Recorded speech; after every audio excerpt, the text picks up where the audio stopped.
A paz do Senhor, irmãos, estamos iniciando mais um EBD na TV. Sou o pastor Henrique, moro atualmente em Americana, São Paulo. Se você deseja nos convidar, entre em contato conosco, meu telefone está 99991520454. Esse é meu telefone, também o WhatsApp. Se você deseja nos ajudar, já mais de 6 anos desempregado, esperando a causa na justiça, que até hoje não saiu. Então, envie qualquer quantia para nós aí, uma dessas contas aí, conta da Caixa Econômica, aqui é a conta do Banco Bradesco e aqui embaixo, Banco do Brasil, nome da minha esposa. Meu Pix, você vê aí o meu CPF, Bradesco Imperatriz, e CPF é 331-957-816-20. Deus abençoe, quem puder ajudar, esses dias nós estamos precisando muito mesmo. Vamos então à lição. Neste trimestre estamos estudando as revistas da CPAD com o tema A Justiça Divina, a preparação do povo de Deus para os últimos dias no livro de Ezequiel. Comentarista da CPAD deste trimestre, o pastor Ezequiel Soares, pastor presidente ali em Jundiaí, São Paulo. Lembrando que todos os slides que nós usamos aqui, nós passamos para você em PDF e também em PowerPoint. Também a lição escrita com mais comentários, nós passamos para você também. Basta você entrar em contato conosco e nós enviaremos para você gratuitamente. Hoje vamos estudar a lição número 7, que tem como título A Responsabilidade é Individual. Então é muito importante que você, nesta lição, não se esqueça de ler aí para os seus alunos, Êxodo capítulo 20, do versículo 1 ao versículo de número 7, pelo menos isso, que diz assim: Então falou Deus todas estas palavras, dizendo: Eu sou o Senhor teu Deus, que te tirei da terra do Egito, da casa da servidão. Não terás outros deuses diante de mim. Não farás para ti imagem de escultura, nem alguma semelhança do que há em cima nos céus, nem embaixo na terra, nem as águas debaixo da terra. Não te encurvarás a elas, nem as servirás, porque eu sou o Senhor teu Deus, sou Deus zeloso, que visita a maldade dos pais nos filhos, até a 3ª e 4ª geração daqueles que me aborrecem. E faço misericórdia em milhares dos que me amam e guardo os meus mandamentos. Não tomarás o nome do Senhor teu Deus em vão, porque o Senhor não terá por inocente o que tomar o seu nome em vão. Então veja bem, esta é a grande explicação por que todos os israelitas diziam um ditado que os pais comeram uvas e os filhos é que ficaram com os dentes embotados.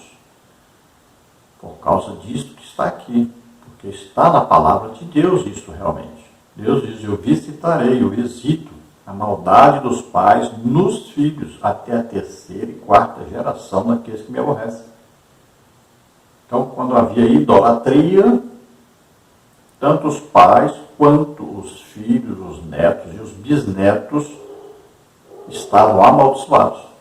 E nós vamos ver que o povo vivia em idolatria e, quando foram castigados, diziam esse ditado: os pais comeram uvas e os filhos ficaram com os dentes embotados. Quer dizer, os filhos herdaram os pecados dos pais, foram condenados, foram amaldiçoados por causa disso.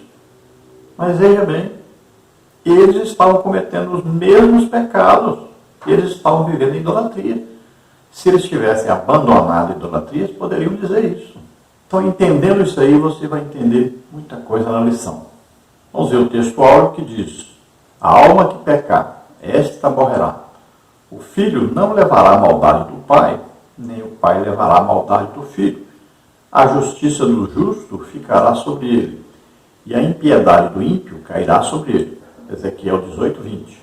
Deus vem, então, ao profeta Ezequiel e vai dizer para ele: olha, eu estou trazendo a maldição, não por causa dos pais pecaram, sim, mas os filhos também estão em pecado.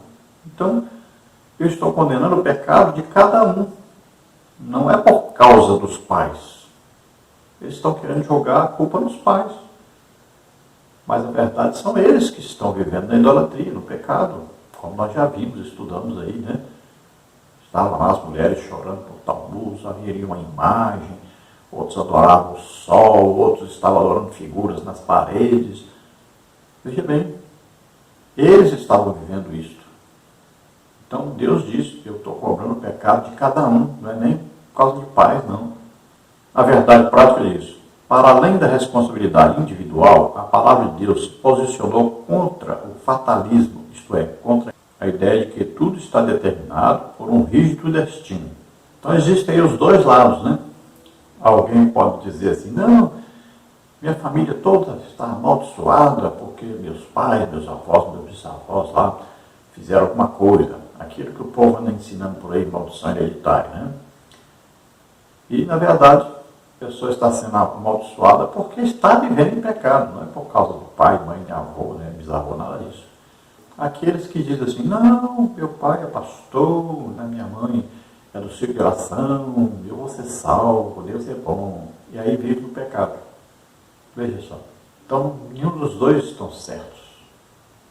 Deus diz que o pecado é individual e cada um é responsável pelo seu pecado diante de Deus. Veja que em Deuteronômio 24 já dizia que cada um é responsável pelo seu pecado. Também o profeta Jeremias, né, profetizou. Deus sabia que eles iam dizer que estavam certinhos. Seus pais é que pecaram e eles estavam sofrendo juízo. E Deus já disse, ninguém mais vai dizer isso, porque vocês estão em pecado. Então veja que quando eles diziam isso, mais eles se condenavam. Porque eles mesmos estavam vivendo os mesmos pecados que os pais deles cometeram. Aí botavam a culpa nos pais. Em Atos 17 está escrito que Deus não leva em conta o tempo da ignorância. Ele agora está usando de juízo contra o pecado que a pessoa está cometendo. Então todos têm que se arrepender do seu próprio pecado. Não é pecado do pai, da mãe, do avô, do bisavô. Tem muita gente fazendo isso por aí, está errado isso. Vamos à leitura bíblica em classe, que está em Ezequiel 18, 20 a 28, que diz assim, a alma que pecar, esta morrerá. O filho não levará a maldade do pai, nem o pai levará a maldade do filho. A justiça do justo ficará sobre ele, e a impiedade do ímpio cairá sobre ele. Mas se o ímpio se converter de todos os seus pecados que cometeu, e guardar todos os meus estatutos, e fizer juízo e justiça, certamente viverá, não morrerá. De todas as suas transgressões que cometeu, não haverá lembrança contra ele, pela sua justiça que praticou, viverá. Desejaria eu, de qualquer maneira, a morte do ímpio? Diz o Senhor Jeová. Não desejo, antes que se converta dos seus caminhos e viva. Mas, desviando-se o justo da sua justiça, e cometendo a iniquidade, e fazendo conforme todas as abominações que faz o ímpio, porventura viverá de todas as suas justiças que tiver feito, não se fará memória na sua transgressão com que transgrediu, e no seu pecado com que pecou, neles morrerá. Dizeis, porém, o caminho do Senhor não é direito. Ouvi agora, ó casa de Israel, não é o meu caminho direito? Não são os vossos caminhos torcidos? Desviando-se o justo da sua justiça e cometendo iniquidade, morrerá por ela, na sua iniquidade que cometeu, morrerá. Mas convertendo-se o ímpio da sua impiedade que cometeu e praticando o juízo e a justiça, conservará este a sua alma em vida. Pois quem reconsidera e se converte de todas as suas transgressões que cometer, certamente viverá, não morrerá. Então veja que está claro. Alguém pecou, se arrependeu, passou a praticar justiça, está perdoado. Alguém vivia bem, era justo, não pecava, estava tudo bem, passou a pecar, está condenado.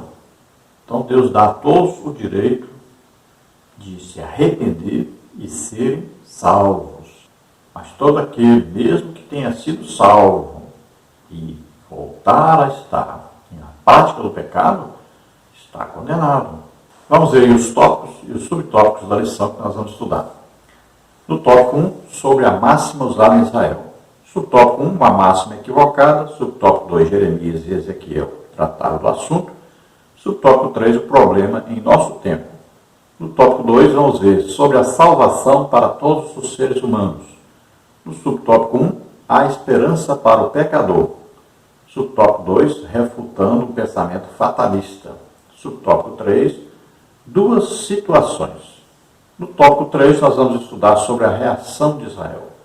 No subtópico 1, uma pergunta retórica. No subtópico 2, sobre a justiça. E no subtópico 3, o arrependimento. Vamos ver então a introdução da lição. O ponto de partida desta lição é uma máxima muito usada em Jerusalém e também entre os exilados de Babilônia que diziam: os pais comeram uvas verdes e os dentes dos filhos se embotaram, como está em Jeremias 31, 29 e Ezequiel 18, 2.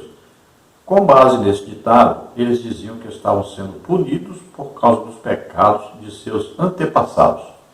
Então vejam que eles estavam acusando Deus de estar castigando a eles por causa do pecado dos seus antepassados, seus pais, seus avós, seus bisavós, baseados lá em Êxodo, capítulo 20, nós mostramos agora a leitura. Lá está escrito: visitarei a maldade dos pais nos filhos, até a terceira e quarta geração daqueles que me aborrecem. Então Deus estava dizendo claramente que aqueles que pecavam de idolatria, tanto seus filhos como os netos, como bisnetos, estavam amaldiçoados, porque isso passava de pai para filho, ia passando. Agora, isso não quer dizer que alguém que está vivendo na idolatria se arrepende e vai ser condenado na mesma condenação dos outros.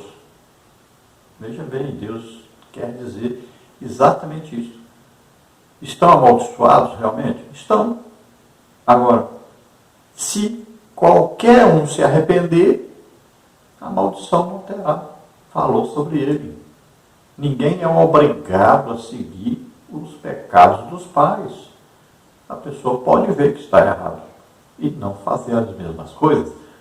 Tanto é que nós vamos ver reis de Israel, de Judá, alguns pecaram e seus filhos foram ótimos. Se arrependeram, não praticaram a mesma coisa. Já existem aqueles que foram bons e seus filhos viveram no pecado. Veja só. Então tem diferença. É individual, então. A condenação vem para aquele que vive no pecado. E a salvação vem para aquele que se arrepende do seu pecado. Vamos ver então no tópico 1, sobre a máxima usada em Israel. No subtópico 1, uma máxima equivocada. O ditado popular, os pais comeram uvas verdes e os dentes dos filhos se embotavam, se baseava numa interpretação equivocada sobre o terceiro mandamento do Decálogo, Êxodo 25, e também Deuteronômio 5:9. A maldição não é hereditária, ela só permanece quando os filhos continuam nos pecados dos pais. Veja a expressão, daqueles que me aborrecem. É um princípio divino estabelecido desde a lei de Moisés, Deuteronômio 24:16. Isso é lembrado na história de Israel, segundo de Reis 14, 5 e 6. Veja que já no livro segundo de Reis fala sobre isso, Então o rei, quando mataram seu pai, o que ele fez? Ele mata os servos que fizeram isso, mas não matou os filhos, baseado exatamente na palavra de Deus. Os filhos não podem ser culpados pelo pecado do pai. Então foram punidos aqueles assassinos, mas não seus filhos. Então Amazias aí fez o correto. Só puniu aqueles que mataram seu pai. Então veja que, para quem queria entender corretamente, já lá em Deuteronômio já explicava que se a pessoa se arrependesse e não estivesse vivendo em pecado, não era condenado junto com seus pais por causa do pecado que seus pais cometeram. No subtópico 2, Jeremias e Ezequiel trataram do assunto. A palavra profética em Jeremias é escatológica. A seção de Jeremias 30 a 33 é o livro da consolação que não foi editado separadamente como Lamentações. Essa parte da profecia anuncia a restauração de Israel e de Judá e contempla o futuro glorioso da nação unificada. Esse oráculo está neste contexto, como nos revela também a profecia do livro de Jeremias, Jeremias 31, 29 e 30. É nesse contexto escatológico que nunca mais será pronunciado em Israel tal provérbio popular, mas a proibição anunciada por Ezequiel é imediata. Ezequiel 18, 2 e 3. Então veja que tanto Jeremias quanto Ezequiel falaram a mesma coisa sobre este assunto, porque Deus mandou falar. Agora, Jeremias estava falando a respeito do futuro, ou seja, depois que a cidade fosse destruída, então aqueles que foram deportados estariam acusando Deus, dizendo que ele estava sendo injusto porque eles estavam pagando pelos pecados dos pais. Então Jeremias diz: vocês nunca mais vão dizer isso em relação ao futuro. E como eles começaram a dizer isso no cativeiro, então Ezequiel foi usado por Deus para trazer a eles a palavra: nunca mais vocês vão falar isso. Ou seja, Deus está dizendo: vocês estavam em pecado, na idolatria. Então não fiquem dizendo que sofreram juízo por causa dos seus pais. Não, vocês sofreram por causa do pecado de vocês. Não fiquem colocando, passando a culpa para os outros, não. Assumam a culpa e se arrependam dos seus pecados. E mudem de atitude, nunca mais voltem à idolatria. Subtópico 3, o problema em nosso tempo. A doutrina das uvas verdes e dentes embotados, que predominou o imaginário popular de Israel, como está em Jeremias 31, 29, Ezequiel 18, 2, veio a ser parte do cardápio doutrinário de um movimento infiltrado em algumas igrejas, conhecido como batalha espiritual. Essa parte do ensino é a conhecida extravagante doutrina da maldição hereditária. Quando alguém se converte a Cristo, deixa de aborrecer a Deus. Logo, essa passagem do terceiro mandamento do Decálogo não pode se aplicar aos crentes, Romanos 5, 8 a 10, pois eles se tornam uma nova criatura, pois as coisas velhas já passaram e eis que tudo se fez novo, 2 Coríntios 5, 17. Devemos orar e agir para que esses ensinos equivocados não prosperem em nossas igrejas. Judas, versículo 3. Então veja que ainda hoje existem aí muitas igrejas, né, principalmente as comunidades, que dizem que as maldições dos pais passam para os filhos pagam pelos pecados dos pais. Aí estão ganhando dinheiro com isso aí, quebra de maldições. Isso é um absurdo.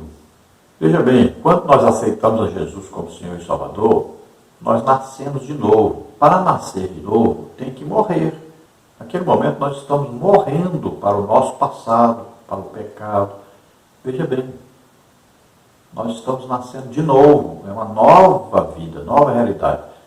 Nós somos agora justificados, declarados santos, declarados salvos.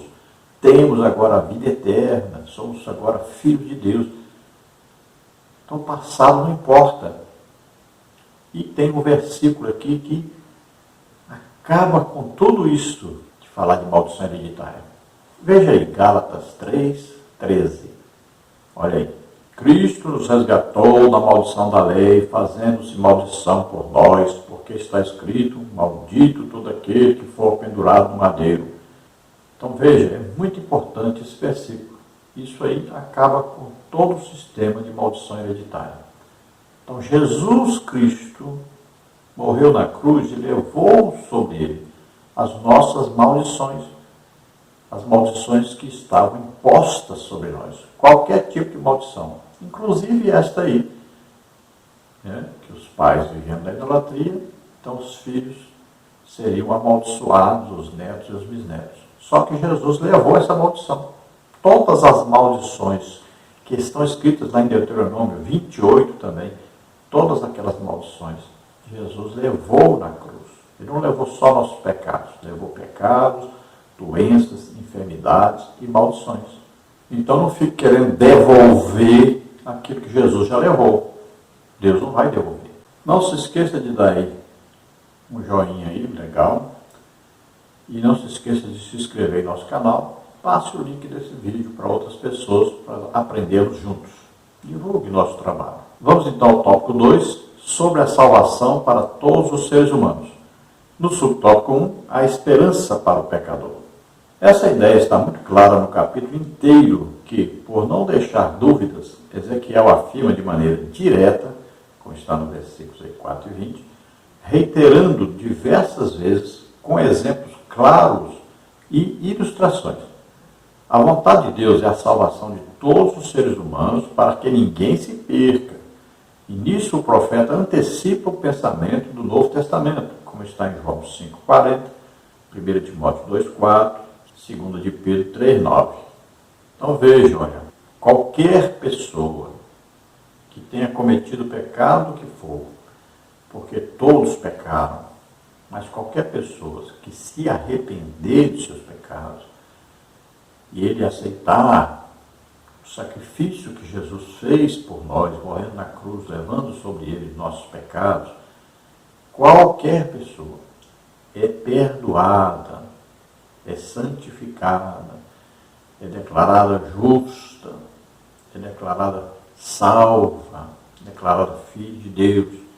Qualquer pessoa. Então, não existe esse negócio de dizer, não, mas a minha família, o meu pai, o meu avô, meu bisavô fez não sei o quê.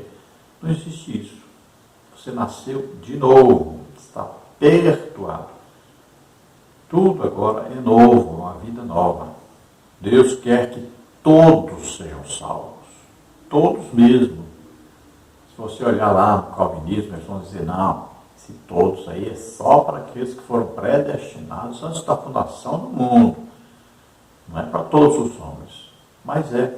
Vamos ver aí que é. Quer ver? Em João 5,40, e não quereis vir a mim para terdes vida. Então Jesus está dizendo, todo aquele que vem a mim será salvo. Agora, tem gente que não quer ir até Jesus para ser salvo. Então está fazendo uma escolha. Em 1 Timóteo 2,4 está escrito que quer que todos os homens se salvem e venham ao conhecimento da verdade, porque há um só Deus e um só mediador entre Deus e os homens, Jesus Cristo, homem. Então veja, Deus quer que todos sejam salvos. Em 2 de Pedro 3,9 diz, o Senhor não retarda a sua promessa, ainda que alguns a tenham por tardia, mas é longânimo para convosco, não querendo que alguns se percam, senão que todos venham a arrepender-se. Veja, todos, o desejo é que todos se arrependam, todos sejam salvos. Mas aí o calvinista ainda pode dizer, não, mas esse todos aí tem diferença do outro todos. Tá, mas vamos ver mais ainda. Vamos ver então 1 de João 2, 1 e 2. Agora você vai ver, se todos aí é todos mesmo. É universal, é do mundo inteiro. Vamos ver aí. Meus filhinhos, estas coisas vos escrevo para que não pequeis, e se alguém pecar, temos um advogado para com o Pai, Jesus Cristo justo. E ele é a propiciação pelos nossos pecados, e não somente pelos nossos, mas também pelos de todo o mundo. Veja aí, esse todo aí é todo mesmo, é o mundo inteiro, é todas as pessoas do mundo inteiro. Então, aí está dizendo bem claro, Jesus morreu, deu a vida por todos, para que todos sejam salvos, todos mesmo. Vamos ver o subtópico 2, refutando o pensamento fatalista, como está no versículo 20. Tanto os exilados da Babilônia, como os que estavam em Judá e em Jerusalém, acreditavam ou se justificavam numa ideia falsa de que estavam pagando pelos pecados dos pais, mesmo depois da destruição de Jerusalém, como está em Lamentações 5,7. Deus proíbe o uso desse ditado popular porque a responsabilidade é individual. O profeta Ezequiel fecha a porta fatalista do imaginário popular do povo de Judá e dos exilados de Babilônia. Ele torna claro o pensamento bíblico da responsabilidade individual de maneira textual e direta, como está no versículo 20. A palavra alma, nesse contexto, significa a própria pessoa. Veja, por que é usada a palavra alma? É simples, o ser humano é espírito, alma e corpo. Agora, qual é a parte responsável pelo pecado? A alma. A alma é onde está aí o controle do ser humano, onde está o poder de decisão do ser humano, é onde está o intelecto do ser humano. Então, por isso que diz, a alma que pecar, esta morrerá. Porque a alma tomou a decisão de pecar. Veja, é a responsabilidade colocada na alma. Temos que entender isso bem claro. Então, existe aí uma responsabilidade. A alma vai poder tomar decisão. O que eu sigo? Deus ou o diabo? Eu vou pecar ou não pecar? A alma que vai decidir. Por isso é muito importante a leitura da Bíblia, o estudo da Bíblia, porque nós vamos alimentando a alma, fortificando a alma, para que na hora que vier a tentação, a alma esteja pronta para jogar fora essa tentação, vencer essa tentação. Porque se a alma estiver faminta, fraca, mal alimentada da palavra de Deus, ela cederá ao pecado. Então veja que tanto Jeremias quanto o profeta Ezequiel fecharam a porta para essa ideia falsa de que o juízo de Deus estava vindo sobre Israel por causa dos seus pais, e não por causa do pecado que eles estavam cometendo. Então essa aí é a síndrome do paraíso, né? Veja só. Adão pecou, quando Deus falou com ele, ele disse, não, foi a mulher que me deu. Então a culpa foi em Deus e na mulher. Quando Deus fala com a mulher, ele diz, não, a serpente que me enganou. Botou a culpa para a serpente. Veja só. Então é aquilo de jogar culpa para os outros. Não, eu pequei, mas foi fulano que me fez pecar. Não, foi por causa dos meus pais, meus avós, meus bisavós. Eles que me ensinaram. Eles que me ensinaram essas coisas. Por isso que eu fiz isso. É de família. É nada. É você mesmo. Você tem a sua própria alma, sua própria inteligência, e você mesmo tem que saber o que é certo e o que é errado. Vai ler a Bíblia e para de julgar a culpa dos outros pelo seu pecado. É igual os casais. Por que se separam? Porque ficam julgando a culpa de um do outro. Não, é por causa de fulano, ele fez isso, falou isso. Mas nunca olha para si próprio. Como é que se conserta uma separação de casal? É fazendo cada um assumir a culpa pela separação. Não, nós separamos porque eu estava errado. Aí o outro também assume, nós separamos porque eu estava errado. Aí pronto, os dois pedem perdão, reconciliam, está tudo bem. Vamos ver o subtópico 3, duas situações, versículos 2, 22 e 24. O profeta explica com clareza os oráculos divinos sobre a relação de Deus com os seres humanos. Se o pecador abandona a sua vida cheia de pecados, todo tipo de maldade, iniquidade, e se volta para Deus, tal pessoa é perdoada. E se fizer juízo e justiça, certamente viverá, não morrerá. Versículos 21 e 22. Mas se, pelo contrário, o justo se desviar de sua justiça e cometer injustiça e iniquidade, conforme todas as abominações que faz o ímpio, todas as suas justiças que tiver feito, não se fará memória na sua transgressão com que transgrediu e no seu pecado com que pecou, neles morrerá. Versículo 24. É possível, sim, o salvo perder a salvação temporariamente, Lucas 15, 32, ou definitivamente, como está em 2 de Pedro 2, 20 e 22. Então veja, tanto é possível ao pecador ser perdoado, ser salvo, porque ele se arrependeu e aceitou o sacrifício de Jesus, né? Ele aceitou Jesus como Salvador e Senhor. Então foi salvo, foi perdoado. Então isso é possível a todos os seres humanos. Agora, também é possível que o salvo também seja condenado. Olha só. Quantas pessoas trabalharam a vida inteira para Deus, fizeram a grande obra para Deus, e depois caíram em pecado. E estão vivendo em pecado. Perderam tudo do que fizeram. Aí está bem claro na palavra de Deus. Tudo foi perdido. Imagine, que coisa mais triste, mais lamentável. Então tomemos cuidado, porque na hora que houver o arrebatamento, pode ser hoje. O que vale é o que você está vivendo agora. Se você fez muita coisa para Deus, era crente, salvo, foi usado por Deus, até em milagres e tudo. Mas se você foi encontrado em pecado, você não sobe no arrebatamento. Vai ficar. Veja só, isso é muito sério. Então não pense que tem uma conta lá no céu, amontoada, e que você agora pode viver de qualquer maneira, que mesmo assim estará salvo. De jeito nenhum, não pense nisso. Viva de maneira santa e irrepreensível a vida toda, até o arrebatamento ou até morrer. Não pense que vai ser justificado pelo que fez no passado. Então, temos que ser encontrados jejuando, orando, lendo a palavra de Deus, evangelizando, vivendo a vida em santificação. No tópico 3, sobre a reação de Israel. No subtópico 1, uma pergunta retórica, como está no versículo 25. Na verdade, são duas perguntas. Não é o meu caminho direito? Não são os nossos caminhos torcidos? A pergunta retórica não espera resposta. Trata-se de uma afirmação em forma de pergunta. É o que Javé afirma nessa passagem. Esses recursos estilísticos são frequentes nas Escrituras. Veja esses exemplos. Não é Arão, o levita, teu irmão? Êxodo 4,14. Não errais vós em razão de não saberes as Escrituras, nem o poder de Deus? Marcos 12,24.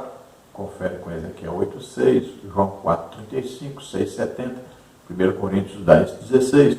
Depois de explicar essa verdade e apresentar os fatos, vem a conclusão. Os caminhos do Senhor são corretos e os do povo torcidos. Então, se o pecador abandona sua vida cheia de pecados, todo tipo de maldade, iniquidade, e se volta para Deus, tal pessoa é perdoada. E se fizer juízo de justiça, certamente viverá. Então, Deus pergunta, como é que é? Vocês estão dizendo que meu caminho não é direito. Imagine a petulância. Dizer para Deus que ele está errado. Dizer para Deus que não é justo o que ele está fazendo. Veja que petulância. Eles estavam vivendo um pecado tão grande da idolatria que já nem temiam mais a Deus. Queriam discutir já com Deus. E Deus faz outra pergunta. Não são os vossos caminhos torcidos? Vocês não estão vivendo os pecados que seus pais pecaram? Vocês não estão vivendo em idolatria? Aí agora nós entendemos por que Deus levou Ezequiel lá no templo, para ver a imagem de idolatria, ver as mulheres chorando por Tammuz, ver lá os sacerdotes adorando imagens nas paredes, ver a adoração ao sol. Agora nós entendemos que até os líderes estavam assim, imagine o povo, tudo vivendo em idolatria. Então Deus está dizendo, não são os seus caminhos possíveis, vocês não estão praticando os mesmos pecados, até piores que seus pais. É como se Deus estivesse dizendo, vocês pensam o quê? Que eu não vejo nada, que eu não sei de nada, que vocês estão fazendo tudo oculto? No subtópico 2, sobre a justiça, Ezequiel deixa claro, mais que o sol do meio-dia, que a lei da responsabilidade individual é justa e está de acordo com os atributos divinos. Esse atributo é manifesto no castigo do pecador e na premiação do justo, o qual recompensará a cada um segundo as suas obras. Romanos 2,6. Esse atributo se harmoniza com a santidade de Deus. A Bíblia declara com todas as letras que somente Deus é justo, considerando justiça como atributo, no sentido absoluto de perfeição. Deus é um juiz justo. Salmos 7,11. Então Ezequiel deixa bem claro para eles que Deus é justo, é íntegro, é santo. Então, a justiça de Deus é perfeita, não é como a justiça humana. Aí a justiça perfeita de Deus é um atributo de Deus, que ser justo. Então Deus retribui a cada um segundo as suas obras. E olha aqui, no tribunal de Cristo, as nossas obras serão julgadas. Lá nós vamos ser julgados. Motivação das obras, pela quantidade de obras feitas, pela qualidade da obra, Então lá, cada um vai receber galardão, premiação, devido ao que fez em prol do reino de Deus. Então veja que Deus é justo e recompensa cada um segundo o que é feito. Não pense que Deus se esquece daquilo que você faz para Ele. Então seja sempre firme e abundante na obra do Senhor, sabendo que nós receberemos recompensa por isso. No subtópico 3, o arrependimento, versículos 27 e 28. Deus é justo e misericordioso. A retribuição ao pecador, quanto mais, vem depois de muitos anos de apelo ao arrependimento, sem resposta do povo. A resposta dada aos críticos deixa claro também que, mesmo ímpio na sua impiedade, deixando o pecado e voltando a praticar a justiça, tem o perdão. Todos precisam de arrependimento e buscar o perdão de Deus e não acusar o próprio Deus, como está em Isaías 55, 6 e 7, Atos 3, 19. Essa história se repete em nossos dias, porque é tendência dessas pessoas culparem a Deus pelas suas mazelas.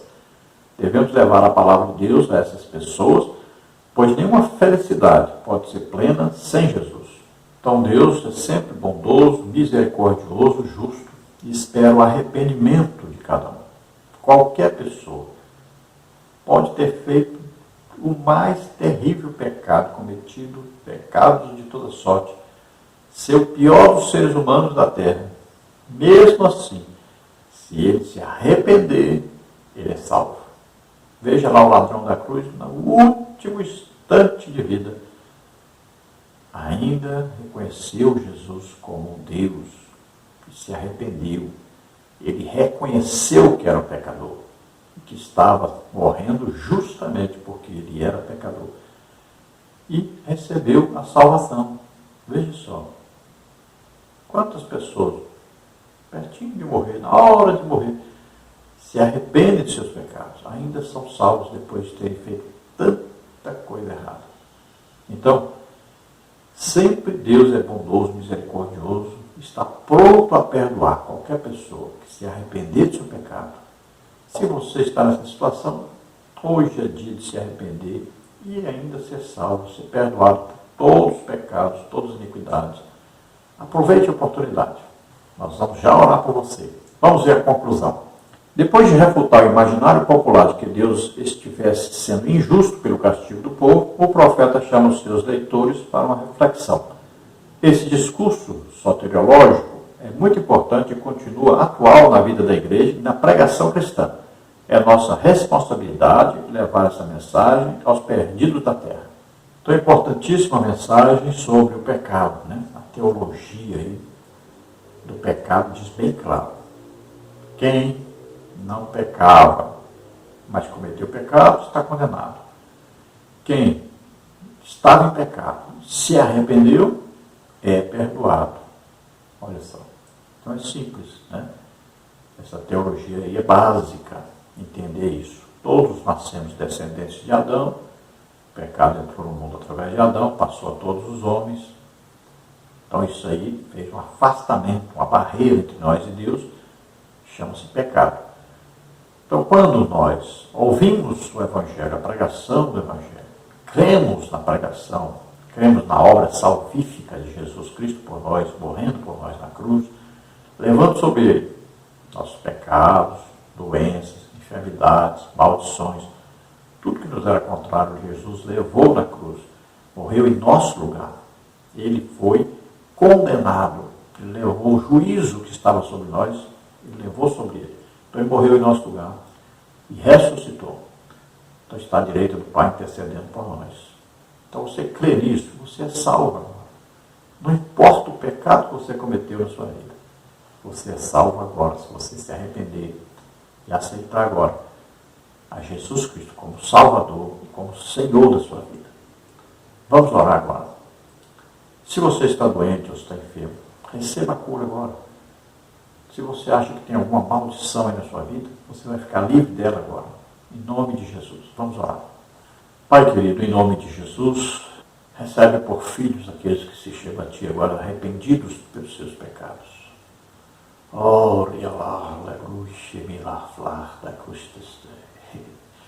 Existe um lar te esperando. Aleluia. Glória a Deus. Receba o perdão de Deus agora. Receba a salvação. Toda a maldição que estava sobre você agora foi levada, acabou. Você está morrendo para o pecado, para o passado, nascendo de novo agora para o reino de Deus, o reino da luz. Alegrada Deus teneraste. Receba o perdão, a misericórdia de Deus. Escreve, Senhor, o nome dessa vida, do seu livro, Senhor. Concede a Ele o Espírito Santo agora. Protege, livra de todo mal. Guarda, Senhor. Dá sabedoria e inteligência espiritual. Conduz em santidade, conduz em vitória sobre o pecado. Em nome de Jesus. Pai, eu te apresento aqueles que estão doentes, estão enfermos agora. Ó Senhor, vem sobre eles com teu poder, com teu amor maravilhoso, com tua misericórdia e cura, Senhor.